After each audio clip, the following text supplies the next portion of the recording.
तर मित्रांनो, शेतकऱ्यांच्या खात्यामध्ये कापूस आणि सोयाबीन अनुदान वितरणाचा पहिला टप्पा आजपासून सुरू झालेले 2,399 कोटी रुपयांचे वाटप मुख्यमंत्री, दोन्ही उपमुख्यमंत्री यांच्या हस्ते वितरण करण्यात आलेले आहे। यामध्ये बघितलं तर राज्यातील कापूस सोयाबीन उत्पादक करणाऱ्या शेतकऱ्यांना खरीप हंगाम 2023च्या अनुदानाचं वितरण शुभारंभ आज मंत्रिमंडळ बैठकीमध्ये करण्यात आलेले। मुख्यमंत्री एकनाथ शिंदे, उपमुख्यमंत्री देवेंद्र फडणवीस, उपमुख्यमंत्री अजितदादा पवार यांच्या हस्ते ऑनलाईन पद्धतीने हे अनुदान शेतकऱ्यांच्या खात्यामध्ये जमा करण्यात आलेले।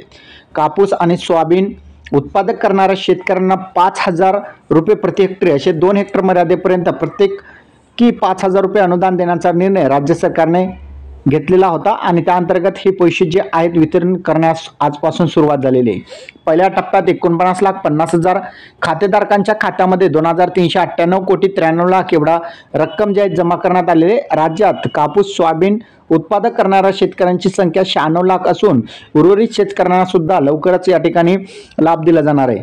त्यापैकी 68,03,923 खात्यांची माहिती पोर्टलवर भरली गेली आहे।